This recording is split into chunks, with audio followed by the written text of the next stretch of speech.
Millions of blossoms are set to leave Vancouver Island bound for points all across the country. Vantreight Farms provides the Canadian Cancer Society with daffodils for their annual spring campaign. But the daffodil fields at Vantreight aren't as far along as they should be. As A News reporter Andrew Johnson shows us, wild weather over the past month has thrown the farming family a curveball.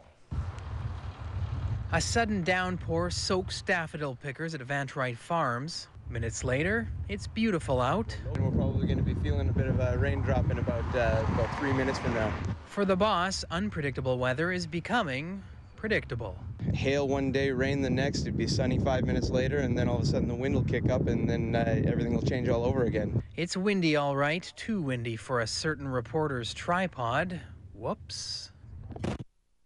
The recent snow put the brakes on a bumper daffodil crop at Vantreights. Now, different varieties are coming in faster than others. Some have been picked, others aren't ready.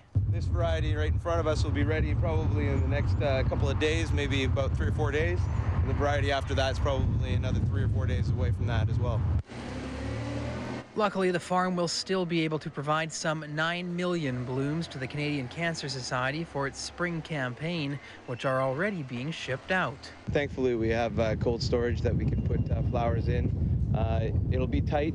We need as much flowers as we can out of the field, but we also can't push the field, so we're going by the skin of our chinny chin chin this year.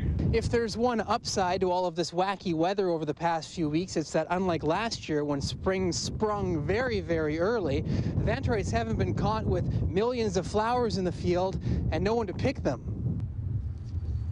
There are 50 people in the fields today and many more on a waiting list, waiting for the call, although the first couple of days on the job aren't easy. It's pretty hard.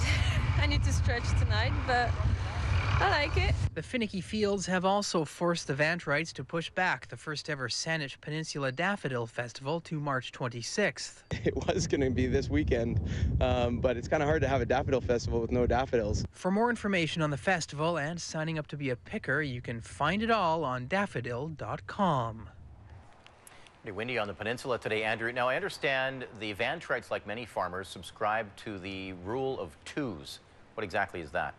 Well, Eric Ryan Vantreight says his grandfather used to talk about this all the time. It's either too hot or too cold, too wet or too dry, or there's too much or too little. I guess you just deal with whatever combination you get every season, and such is the life of a farmer. One more thing, Eric. I'm proud to say in 6 years of shooting my own stories, my tripod has never fallen over until today. And your camera's okay? Yeah, luckily it was on a soft, muddy field. If it had happened out here on the sidewalk, I may not be talking to you. You'd be working somewhere else. Yep. All right, thank you, Andrew. You're welcome.